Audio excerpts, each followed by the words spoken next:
મિત્રો, વાગ્વયવો તમે સમજ્યા એટલે કે આપણી જે મુખની અંદર આટલી બધી જીભ ને ફેફસામાં લીધેલો શ્વાસ એ બહાર કાઢતી વખતે એને રોકાતી વખતે જે ધ્વનિના સ્ફોટ થાય છે, તો એનો જે પ્રયાસ થાય છે, એ જે આખો પ્રક્રિયા છે, એમાં આપણે આ વ્યંજનની અંદર હવે કઈ વસ્તુ કેવી રીતે બોલાય છે એની આપણે વાત કરશું. સૌથી પહેલા તો આપણે વ્યંજન કોઈ પૂછે એટલે આપણે કક્કા લખી નાખી, તો ક ખ ગ ઘ ચ છ, બરાબર ને? તો લખી નાખું તમારા માટે, જેમ કે રેડી છે. મિત્રો, વ્યંજન લખતી વખતે તમને ખ્યાલ છે કે ક આખો નથી, ક ખ ગ એવી રીતના હલંત છે. મેં અત્યારે લખ્યું નથી, પણ તમને ખ્યાલ છે ક ખ ગ ઘ ચ છ જ ઝ ટ ઠ ડ ઢ ણ ત થ દ ધ ન પ ફ બ ભ મ ય ર લ વ શ શ ષ હ ળ ક્ષ ને જ્ઞ. તો આપણે ગણીએ તો ચાલો જોઈ લઈએ. 1 2 3 4 5 6 7 8 9 10 11 12 13 14 15 16 17 18 19 20 21 22 23 24 25 26 27 28 29 30 31 32 33 ને 34 વ્યંજનો છે. તો મિત્રો, તમે કહેશો કે 34 વ્યંજનો છે, તો હવે થોડી ડિટેલમાં જોઈએ કે હમણાં થોડો સમય પહેલા આપણે પહેલાના વિડીયોમાં જોયું કે આ ક્ષ છે ને એ તો જોડાક્ષર છે, જ્ઞ છે ને એ પણ જોડાક્ષર છે. તો આને આપણે હવેથી બાકાત રાખીશું. તો થઈ ગયા 32. તો ભલે થઈ ગયા, કંઈ વાંધો નહીં. હજી 2 ઉમેરી દેશું. એક ઉમેરી દેશું અંગ અને બીજો ઉમેરી દેશું ય. આ અંગ ને ય બંને ઉમેરી દેશું એટલે પાછા આપણા વ્યંજન કેટલા થઈ ગયા? 34. તમને યાદ હશે આપણે સ્વર શીખ્યા હતા. સ્વર કેટલા છે? 11 છે. વ્યંજન કેટલા છે? 34. પણ મિત્રો, હવે તમને વધારે મજા આવે એવી વાત કરવી છે. ઓકે, આપણે ક્ષ અને જ્ઞ તો કાઢી નાખ્યા, તો આપણે લખીએ ચાલો. તો ક, પછી ખ, પછી ગ, પછી ઘ અને અ, પછી ચ છ જ ઝ ય, ટ ઠ ડ ઢ ણ, ત થ દ ધ ન, પ ફ બ ભ મ. ચાલો અહીં અટકી જઈએ. ફરીથી આ બધા હલંત છે, ખોડો છે, કારણ કે આપણે વ્યંજનની વાત કરી રહ્યા છીએ મિત્રો. તો આવું મેં લખ્યું છે, એમાં જરા ગણો તો કેટલા હશે? તો તમે તરત જ ગણી દેશો કે 1 2 3 4 ને 5 25 ને 25. મિત્રો, આ 25 બહુ વિશેષ છે અને એની આપણે જરા વાત કરી લઈએ કે આ 25 છે ને એ શું કામ વિશેષ છે? તો વિશેષ એટલે છે કે અહીં તમે જ્યારે પણ આ બોલશો ને એને જીભને લેવા દેવા છે. જીભ છે એ કંઈક સ્પર્શ કરે છે, જુદી જુદી જગ્યાએ સ્પર્શ કરે છે. કેમ કરે છે ચલો આપણે જોઈએ. જેમ કે તમે જરા ધ્યાનપૂર્વક આંખો બંધ કરીને જ્યારે ખાલી આ એક જ લાઈન બોલશો, જેમ કે ક ખ ગ ઘ અંગ, તમે ધ્યાનપૂર્વક જોશો ને તો એક જ જગ્યાએ અવાજ નીકળી રહ્યો છે અને એકદમ કંઠમાંથી નીકળી રહ્યો છે મિત્રો. એટલે અહીંથી અહીં સુધીના જે છે એ કંઠથી નીકળી રહ્યા છે, એટલે આપણે કંઠ્ય કહેશું. એ જ રીતે તમે જ્યારે બોલશો ચ છ જ ઝ જ, આ વખતે તમે જરા જુઓ તો જીભ ક્યાં અડી રહી છે, તો તમને તરત જ ખબર પડી જશે કે એ તાળવાને અડી રહી છે, એટલે તમે કહેશો તાલવ્ય. તો ચ છ જ ઝ ય આ છે તાલવ્ય વર્ગની અંદર આવી જશે. એ જ રીતે ટ ઠ ડ ઢ ણ, તો એ જ્યારે બોલશો ને ત્યારે તમારી જીભ જો અંદર ઉપરના ભાગમાં, એટલે કે આપણે જોયું હતું કે મૂર્ધન્ય મૂર્ધ ભાગ છે, તો એ થશે મૂર્ધન્ય. એ જ રીતે જુઓ ત થ દ ધ ન, તમે જોશો ને તો જીભ છે એ દાંતને અડી રહી હશે, તો આટલો ભાગ શું થશે? દંત્ય. અને હવે તમે આટલા જે પાંચે પાંચ છે ને પ ફ બ ભ મ, એ હોઠ બંધ રાખીને બોલો છો તો નહીં બોલી શકો, કારણ કે પ ફ બ ભ મ, તો એ થશે ઓષ્ઠ્ય. જોજો કેટલું સરસ રીતે ગોઠવાયેલું છે, તમે મજા આવી જશે. તો આ જે વર્ગ છે એ વર્ગ ક્યાં છે? કોઈ એમ પૂછે કે ગ છે એ કયા વર્ગનો છે? તો કે કંઠ્ય વર્ગનો છે. કોઈ કહેશે જ છે એ કયો વર્ગનો છે? કે તાલવ્ય. થ છે એ તો કે એ દંત્ય વર્ગનો છે. તો મિત્રો, અહીંયા કોઈ પણ વર્ગ કયો છે એ તમને પૂછે તો તમને જરૂર આવડશે.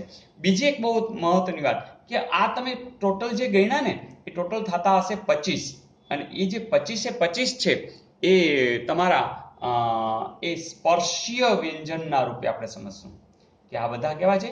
સ્પર્શીય વ્યંજનો. કોઈ પૂછે કે સ્પર્શીય વ્યંજનો કેટલા, તો એનો જવાબ આપણે આપશું કે એ છે 25. ક્યાં ક્યાં? તો ક થી ચાલુ કરી અને મ સુધીના. બીજી એક વાત કે મિત્રો અહીંયા આપણે આ બે વસ્તુ અંગ અને ય એ આપણે ઉમેર્યા છે અને આપણે જાણીએ છીએ કે વ્યંજન ટોટલ 34 છે, એમાં ક્ષ અને જ્ઞને આપણે બહાર કાઢ્યા છે. કોઈ પૂછે કે ગ છે એ કયો વર્ગ છે, તો તમે કહેશો કંઠ્ય. પણ ધારો કે કોઈ એમ પૂછે કે કંઠ્ય ABCD માં આપ્યું જ નથી, તો એનું બીજું નામ છે કે જે આ પહેલી લાઈન છે ને એ પ્રમાણે ક વર્ગ પણ કહેવાય, તાલવ્યને શું કહેવાય? ચ વર્ગ પણ કહેવાય, મૂર્ધન્યને પેલો કોણ છે? ટ, તો ટ વર્ગ પણ કહેવાય, દંત્યનો પેલો કોણ છે? ત, તો ત વર્ગ પણ કહેવાય અને પ વર્ગ પણ કહેવાય. આ પણ સાથે સાથે તમે મિત્રો યાદ રાખજો. મિત્રો આગળ જઈએ તો અંતસ્થ ધ્વનિ અથવા તો અંતસ્થ વ્યંજનો ક્યાં? તો એમાં આવશે ય, ર, લ, વ અને ઉષ્માક્ષરની અંદર આવશે શ, શ, સ, હ અને અળ. તો મિત્રો ફરીથી તમને કોઈ પૂછે કે સ્પર્શીય વ્યંજનો કેટલા, તો જવાબ છે 25. તમને કોઈ પૂછે કે ડ છે એ કયો છે, તો કે મૂર્ધન્ય છે, ય છે એ અંતસ્થ છે, ઉષ્માક્ષર કોણ છે, તો કે હ અને અળ છે. તો આ એક ડિટેલ તમે જરા જોશો તો તમને જરૂર યાદ રહી જશે. મિત્રો જેમ જીભને આધારે આ બધી વાત આપણે જોઈ, એમ હવે જરા આપણું જે નાદ તંત્રી, આપણે સ્વર પેટી, એના ઉપર જરા નજર કરજો. એમાં કેવી રીતે એનો ધ્વનિ નીકળે છે, એમાં કેટલું ધ્રુજારી થાય છે, એના અનુસંધાને જરા આટલું જ આપણે આટલી લાઈન બોલીએ. ક, ખ, ગ, ઘ, અં. ફરીથી ક, ખ, ગ, ઘ, અં. મિત્રો તમને ખ્યાલ આવશે કે અહીંયા ક, ખ જે રીતે બોલાય છે એના કરતા ગ, ઘ, અં જુદી રીતે બોલાય છે. જ્યારે ક અને ખ બોલીએ છીએ ને ત્યારે નાદતંત્રીની જે અવાજ છે, એનો જે ધ્રુજારી છે, એના કરતા કંપન જ્યારે ગ, ઘ અને અંગ બોલી છે ને ત્યારે વધારે હોય છે. તો જ્યારે વધારે હોય ને ત્યારે એને ઘોષ કહેવાય. તો તમે કહેશો કે આ બધું એવું થતું હશે? જરા ચેક કરીએ. અને ક, ખ છે એ અઘોષ કહેવાશે. જો માત્ર એટલું નહીં, તમે ધ્યાનપૂર્વક જો ચ, છ માં જુઓ. ક, ખ, ગ, ઘ, અં. ચ, છ, જ, ઝ, ય. તમે ખાલી નજર કરશો કે તમારે સ્વર પેટીમાં કેવું કંપન થાય છે, એના આધારે એ જ રીતે ટ, ઠ, ડ, ઢ, એ જ ત, થ, એ જ પ, ફ. તો આ કેટલું બધું સિસ્ટમથી ગોઠવાયેલું છે. તો તમને મજા આવશે. તો ફરીથી અઘોષની અંદર ક, ખ, ચ, છ, ટ, ઠ, ત, થ, પ, ફ છે અને સાથે સાથે આ શ, શ અને શ પણ અઘોષ થશે. તો મિત્રો કોઈ પૂછે કે અઘોષ વ્યંજનો કેટલા, તો તમને ખબર પડી જાય કે આ 10 અને આ 3 13. તો બાકીના બધા કેવા હશે? ઘોષ છે. તો ખાસ યાદ રાખજો કે અઘોષની અંદર ક, ખ, ચ, છ, ટ, ઠ, ત, થ અને પ, ફ છે અને શ, શ, સ છે. બાકીના બધા કેવા છે? ઘોષ છે. તો આટલો ખ્યાલ આવ્યો. હજી એક મજા આવી વાત કે જ્યારે તમે કોઈ પણ ઉચ્ચાર કરો છો ને ત્યારે હવા આપણે શ્વાસ ભરીએ છીએ, ફેફસામાં લઈએ છીએ, પછી બહાર કાઢીએ છીએ. તમારો જે હાથ છે એ તમારા હોઠ સુધી લઈ જાઓ અને થોડો દૂર રાખો અને બોલો ક અને ખ. જ્યારે ક બોલશો ત્યારે અને ખ બોલો છો ત્યારે હવા કેમાં વધારે આવશે? બોલો જોઈએ. ચલો આડો અહીંયા આગળ હાથ રાખી અને બોલો ક, ખ. તરત કહેશો કે ખ ની અંદર હવા વધારે છે. અહીંયા ચેક કરો ચ, છ, તો એમાં પણ છ ની અંદર વધારે હવા દેખાશે. એવી રીતે ટ અને ઠમાં, એટલે અહીંયા બધી જગ્યાએ હવા વધારે જોઈએ છે. તો મિત્રો તમને ખ્યાલ આવી ગયો હશે કે જે હવા એટલે કે આપણે પ્રાણ કહીએ, તો અહીંયા આપણે એવો પણ પાડી શકશું કે અહીંયા ઓછી હવા જોઈએ છે એટલે આપણે એને એમ કહેશું કે અલ્પ પ્રાણ છે અને આમાં વધુ હવા જોઈએ છે એટલે આપણે કહેશું મહાપ્રાણ છે. ચલો અહીંયા જુઓ ગ અને ઘ, જ અને ઝ, ડ અને ઢ. તો અહીંયા પણ એવું થશે કે આની અંદર અલ્પ પ્રાણ હશે ને જ્યારે ઘ, ઝ, ઢ, ધ અને વ ની અંદર મહાપ્રાણ હશે. તો હવે એમ પણ પૂછી શકાય કે ભાઈ અઘોષ હોય, અલ્પ પ્રાણ હોય અને તાલવ્ય છે એવું કોણ? ફરીથી અલ્પ પ્રાણ હોય, અઘોષ હોય અને તાલવ્ય હોય, તો તમે તરત જ કહી શકો કે એ ચ હશે. બીજી વાત, આની પણ વાત કરી, આ અંગ, ય, હણ, ન અને મ એ તમે જરા નાક બંધ કરીને બોલવાનો પ્રયાસ કરો તો જરા ટ્રાય કરજો, તમે કરી શકશો નહીં, કારણ કે એને હવા નાકમાંથી પણ બહાર આવી રહી છે, એટલે એને અનુનાસિક કહેશું. તો અહીંયા જે અનુનાસિક ટોટલ 5 થશે, અંગ, ય, ણ, ન, મ. એટલે કે અહીંયા આ થશે અલ્પપ્રાણ, આ થશે મહાપ્રાણ, આ થશે અલ્પપ્રાણ, આ થશે મહાપ્રાણ અને આ થશે અનુનાસિક. તો મિત્રો આ મજા આવે એવી વાત છે અને કેટલું વ્યવસ્થિત છે એ તમને આના આધારે ખ્યાલ આવતો હશે. તો ક્યારેય પણ પૂછે તો આમ ઝડપથી તમે કરી પણ શકો, કારણ કે આ 25 છે એ આ રીતના ક્રમશઃ લખી અને તમે કંઠ્ય, તાલવ્ય, મૂર્ધન્ય જે બોલવા પરથી જ ખબર પડી જાય છે, એના આધારે અલ્પપ્રાણ, મહાપ્રાણ, અલ્પપ્રાણ, મહાપ્રાણ અને અનુનાસિક એના આધારે ગમે તે પૂછે એને તમે જરૂરથી કહી શકો. હા, તમારો ખાસ અંગત મિત્ર હોય તો એને તમે પ્રેમથી કહી શકો કે હે મિત્ર, તું તો મારો મહાપ્રાણ છો, તું તો મૂર્ધન્ય છો અને તું તો ઘોષ છો. મારા ખ્યાલમાં જે બહુ રાજી થઈ જશે. ફરીથી શું એને કહેવાનું છે કે તું તો મહાપ્રાણ છો, એને એમ કહેવાનું તું તો મહાપ્રાણ છો. બીજું શું કહેવાનું? મૂર્ધન્ય છો. અને બીજો કેવો કીધો? ત્રીજો ઘોષ છો. એ સમજાશે ત્યારે માન સમજાશે કે આપણે એને ઢબુનો ઢ કહી રહ્યા છીએ. તો મિત્રો આવું મજા આવે એવી વાત છે.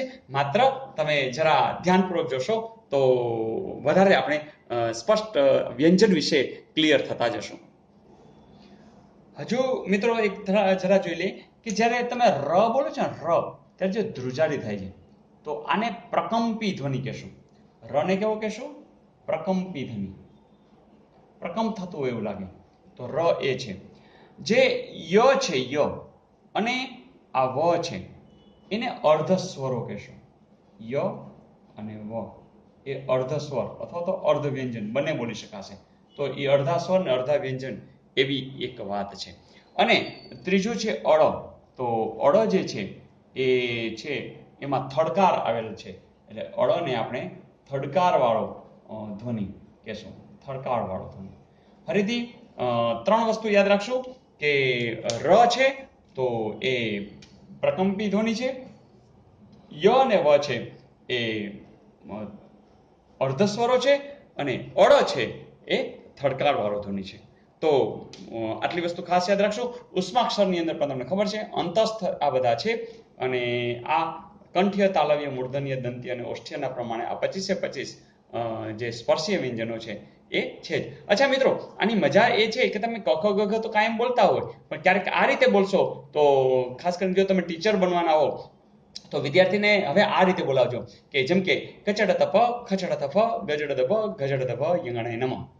તો વિદ્યાર્થીઓની મજા આવશે, તમને પણ મજા આવશે. એ જ રીતે મિત્રો હ છે, હ એને તમે મર્મર ધ્વનિ પણ કહી શકો છો અને લ અને અળ એ પાર્શ્વિક ધ્વનિ પણ છે. તો મિત્રો ઘણી બધી વસ્તુ યાદ રહી જ જશે. તમને એમ લાગે છે કે આટલું બધું કેમ યાદ રહે, પણ તમે જરા આ વિડીયોને રિપીટ જોઈ લેજો. જો ર બોલો છો એટલે પ્રકંપ આવે છે, એટલે પ્રકંપી ધ્વનિ.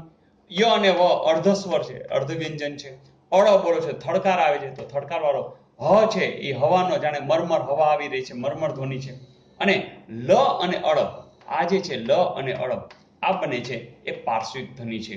તો આટલું મને લાગે છે ઘણું બધું પૂરતું છે.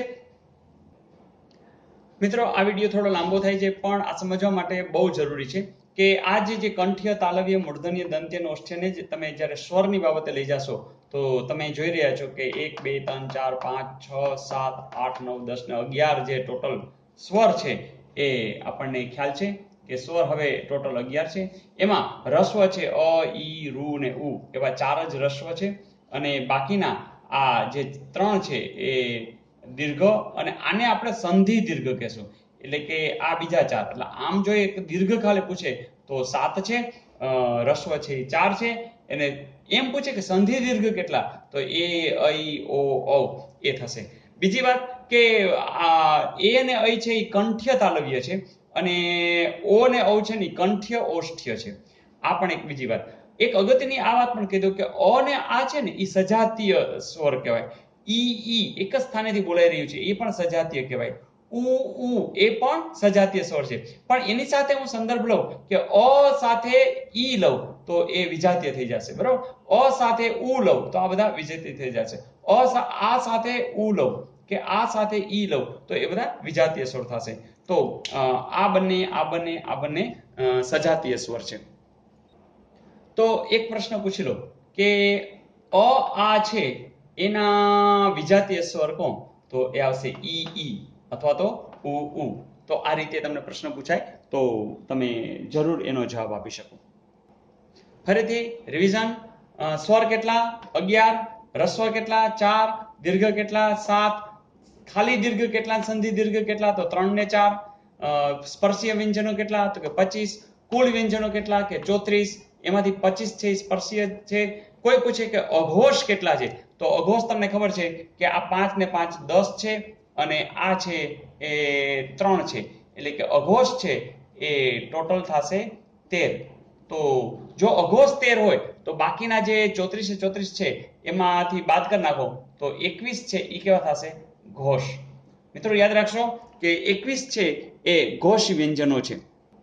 હા, ભેગું યાદ રાખજો કે કોઈ પૂછે કે સ્વર શું છે? તો સ્વર તમામે તમામ ઘોષ છે. બરાબર? તો વર્ણો ટોટલી પૂછે તો ટોટલ વર્ણોની અંદર પણ અઘોષ એ માત્ર 13 જ આવશે, કારણ કે સ્વર તમામે તમામ કેવા છે? એ ઘોષ છે. તો મિત્રો ફરીથી ઘોષ વ્યંજનો 21, ઘોષ સ્વર છે 11, અઘોષ વ્યંજનો થશે 13. જે ર છે એ પ્રકંપી ધ્વનિ છે, ય અને વ છે એ અર્ધ સ્વર છે, અળ એ થડકારવાળો ધ્વનિ છે, હ છે એ મર્મર ધ્વનિ છે, લ અને અળ છે એ પાર્શ્વિક ધ્વનિ છે. તમને પૂછે અંતસ્થ ધ્વનિ કોણ? તો ય, ર, લ, વ છે. ઉષ્માક્ષરમાં આવશે શ, શ, સ, હ ને ભળ. ઓકે, તો મિત્રો ખૂબ મજા આવે એવું કામ છે અને તમને પણ આનંદ થયો હશે કે આટલી બધી વાત આની અંદર છુપાયેલી છે.